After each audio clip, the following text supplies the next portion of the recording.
Just 3 races left in the 2021 NASCAR Cup Series season, and this one being the final one at a 550 horsepower track, the final 2 at Martinsville and Phoenix. Very different races than we have this weekend, but I think that the strategy we had last week for Texas will be very similar to what we have this week in Kansas, so kind of an easy week in terms of how we want to play things from a DFS perspective. Let's let you know what that strategy is, who fits it best, and which drivers to target on FanDuel for this weekend. Welcome on into the Heat Check Fantasy Podcast, powered by Numberfire. That's right here on the FanDuel Podcast Network and Numberfire.com.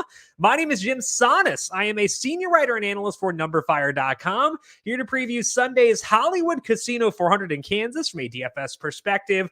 Lock is set for 3 p.m. Eastern on Sunday. And we'll be going through a tier-by-tier breakdown, plus a breakdown of how to fill out lineups for this week's race based on the salaries and scoring over at FanDuel.com. Before we dive into that, though, a quick reminder to make sure you are subscribed to the a Numberfire Daily Fantasy Podcast feed wherever you get your podcast, because NBA and NHL are both back, which means Tom Vecchio has you covered each and every weekday here on the Numberfire Daily Fantasy Podcast feed, breaking down the main slates for both basketball and hockey. Those go up every morning. The Friday ones already posted right now. You can find those by searching for the Numberfire Daily Fantasy Podcast feed wherever you get your podcast. We've got, of course, our NFL podcast for week number 7 already posted as well. UFC coming up later on today, PGA each week, NFL twice a week. So a lot of good things here on the Numberfire Daily Fantasy Podcast feed. Hit subscribe. And if you like what you hear, leave us a rating and review as well.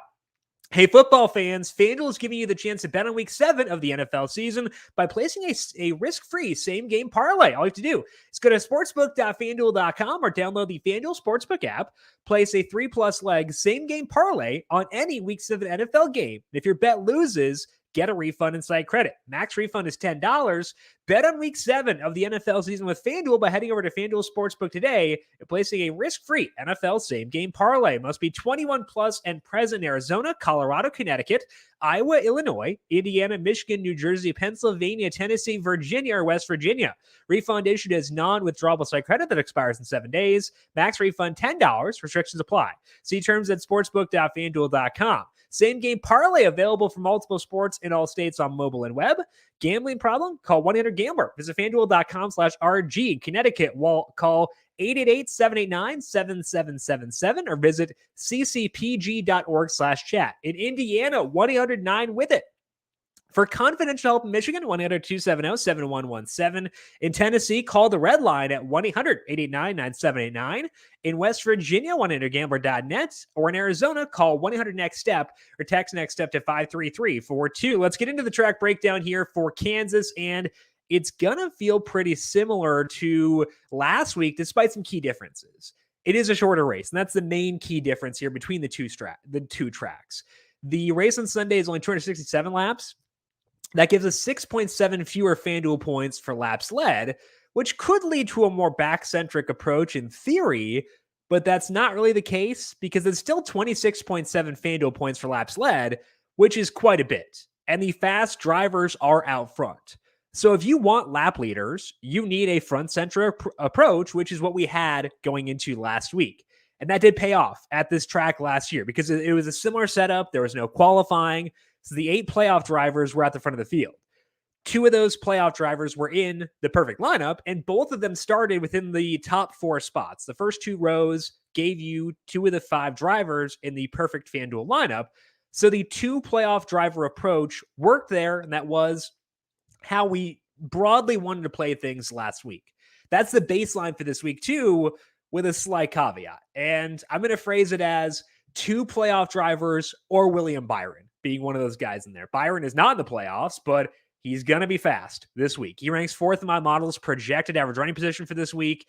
He could very well lead laps. He could very well win. So I'm going to lump Byron in to that dominator group. I want 2 playoff drivers or Byron in each lineup to soak up that lap sled upside that we do want here in a still relatively long race. And I think in this format, that is the correct way to play things. I'm also not expecting to get place differential out of my value plays, because if you look at the top 21 drivers in my model, only one of them is starting lower than 21st. So it's basically the starting order is what it is. That is Alex Bowman back in 25th. There are some guys who are viable starting deeper in the pack, but the most obvious plays, and to me, the best plays, are all kind of closer to the front. Last week, the perfect lineup had nobody starting deeper than 24th. 3 drivers started inside the top 12. And I wouldn't be shocked if we get a very similar outlook once again this week. Finishing points matter a lot. And to get them this week, you will likely need drivers at the front. So I'm bracing for that when building lineups. With value plays, like we're going to be looking in the teens, looking around 12th or so. I think that is a necessary evil for this week. As with last week, we've got good data to look at here. There have been 8 races at 1.5 mile tracks so far this year. 4 of those have had similar banking to Kansas, including 1 race at Kansas itself. 5 of them had low tire wear, similar to Kansas. And that does include last week's race at Texas. So a very similar race recently during the playoffs. So we know who is going to be fast. And that should give us more confidence in using drivers starting towards the front of the pack. If we know they can get a top 10 because they've proven it across these races, then it doesn't matter as much if they're not going to get us place differential points because the value of those finishing points is so high. So to me, it's a pretty straightforward race this week. You want 2 playoff drivers or Byron per lineup. You want to emphasize finishing points with the value plays. You want to be comfortable using value plays starting near the front of the pack. Like get Bowman for sure, but like a lot of your other value plays will not be massive place differential guys starting back in the 30s. To decide which place differential guys you want and which drivers you think can lead laps, lean on the 1.5 mile tracks. Put extra emphasis on the 1.5 mile tracks with reduced tire wear. I also do like to look at those with reduced banking. So Homestead, Kansas, and Vegas, those 3 to me do stand out quite a bit. So it should be a pretty big blend overall this week. I feel pretty good about the approach and feel pretty good about my tiers for this week. Speaking of those tiers, let's go tier by tier now, based on the salaries over at FanDuel.com and break down my favorite drivers for this week. The elite tier on FanDuel is Kyle Larson at 14.5 through Chase Elliott at 12.5. And Larson has some minor complications this week. He's going to be fast. We know that for sure. But he's already locked into Phoenix. So his team can afford to have both eyes on Phoenix as opposed to focusing too much on this week. And that's why I'm not quite as high on him this week as I was last week. I will still put him first, though, because we know he'll be fast. He has led more than 900 more laps than anybody else on 1.5 mile tracks this year. He has 3 wins out of 8 races, point-paying races. He has won 4 out of 9 if you count the All-Star race in Texas. Sunday will also be the anniversary of the death of Rick Hendrick's son, Ricky. And Ricky used to drive the 5 car, had a similar paint scheme to Larson's. That is a narrative, and I don't like doing things based on narratives, but I don't think they're going to slack off this week. So they might even be able to win, even if they do slack off because of how fast this car is. So I'm going to still put Larson first, but like my confidence in him putting him first is just a smidge lower than it was last week due to motivation, the fact that they may be focusing on Phoenix, just a smidge lower, but do still like him quite a bit for this week, and he is number 1 for me.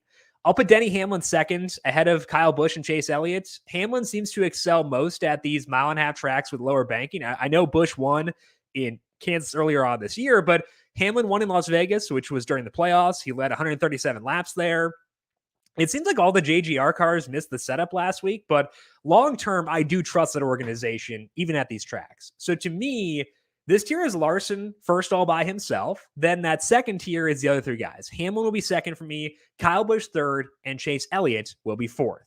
The second tier is William Byron at 11.5 through Joey Logano at $9,800. And I've got 2 guys standing above the rest in this tier, and I do like them a lot. Those guys are William Byron and Ryan Bladey.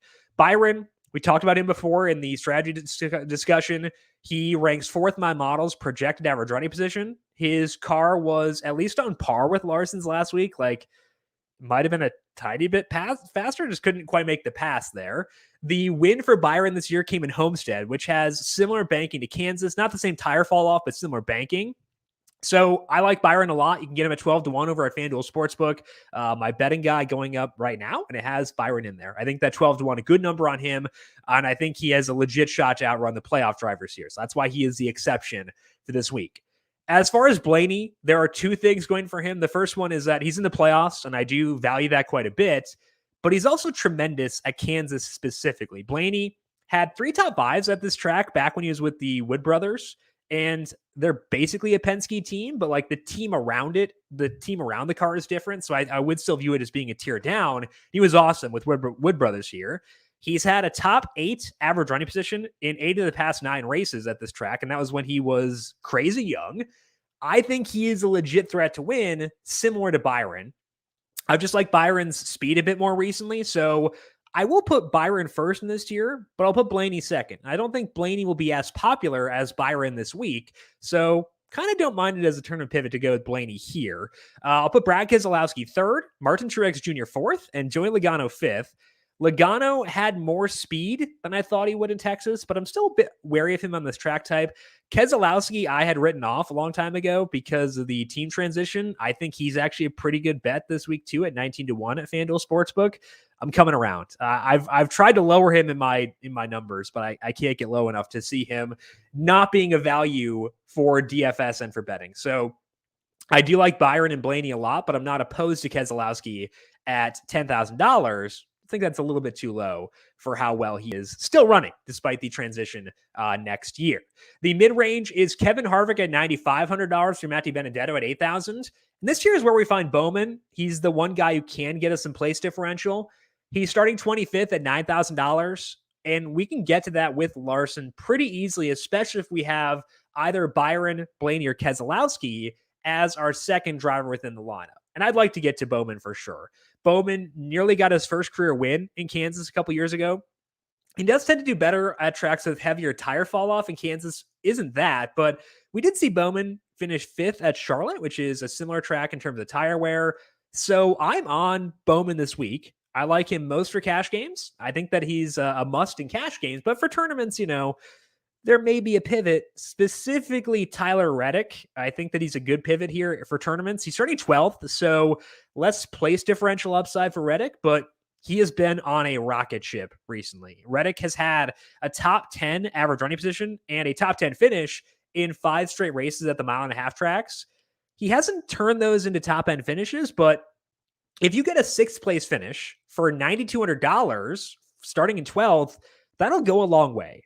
I think having Reddick and Bowman paired together is preferred if I can get there, because I do like both a lot, but you're probably going to choose one in your Larson lineups. And if I had to choose one for tournaments, I'd be at least tempted to go Reddick. I'm not saying I would, but I'd be tempted by Reddick there. I think the Bowman is a better cash game play. Reddick, at least on par with him for tournaments. I'm going to rank this tier Bowman 1, Reddick 2, Kevin Harvick 3. Harvick has been fine. He's not the fastest guy, but he's smart and he can make things work either way. So I would put Kevin Harvick 3rd, Christopher Bell 4, Kurt Busch 5, Matty Benedetto 6, Austin Dillon 7. I wouldn't cross any guys off in this tier. It's a pretty good tier overall, but I would prioritize Bowman, Reddick, and then Harvick after that. The value tier is Eric Almirola at $7,700 through Eric Jones at $6,500. My favorite guy in this tier, both straight up and after adjusting for salary and before adjusting for starting spot, is Chris Buescher. He is $6,700 and starting 21st. He ranks 17th in my model's projected average running position straight up. That doesn't account for salary, starting spot, any of that. He's 17th. He actually was close to a huge race in the first Kansas race this year. He tried to use strategy to get the lead at one point when there was a tire in the infield.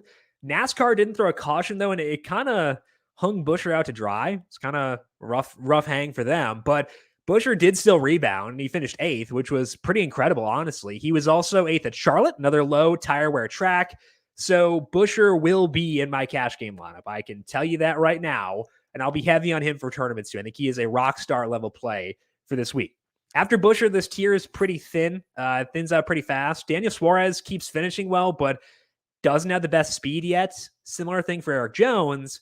If I had to pick 2 guys down here I like outside of Buescher, I would go with Chase Briscoe and Ross Chastain. Briscoe, a lot better speed recently in this package. He had a top 16 average running position in both Vegas and Texas. He also has 3 straight top 15 finishes on the mile-and-a-half track. So warming up to him, I've been impressed with Briscoe's speed recently, and I'm okay with him for sure. Chastain is mostly because he's starting deeper in the pack. He's starting back in 24th at $7,500. I haven't liked his speed in this package at all this year. his best run was in Kansas for what that's worth a 16th place average running position there, 14th place finish. I will use him, but again, I'm not super enthusiastic about him. I prefer Buescher, potentially prefer Briscoe as well because I think the speed has been better. So I'll go with Buescher 1, Briscoe 2, Chastain 3, Suarez 4, Eric Jones 5, Eric Almirola 6. I might regret putting Briscoe above Chastain. I might switch by Sunday too, but like I kind of think that I need to go Briscoe first. We'll see. But just not super enthused about Chastain's speed on these tracks. The punting tier, I think, is better actually than the value tier outside of Buescher. We got Bubba Wallace at $6,200 on down. Couple of guys here I think are super usable. One of them is Ricky Stenhouse Jr. Apologies. He's starting 28th at $5,800. He predictably keeps crashing.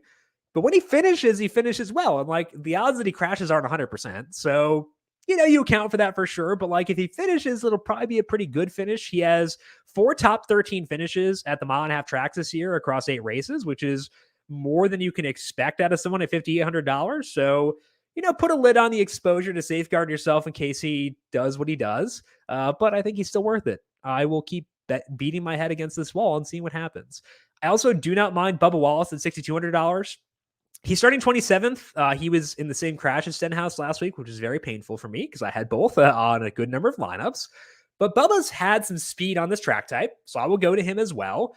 I prefer Stenhouse by a smidge over Wallace. I would also consider Michael McDowell at times at $5,300, but I think it's mainly Stenhouse and Wallace for me. Not a bad tier overall, and I do like this tier a decent amount relative to the tier above it, again, outside of Chris Buescher.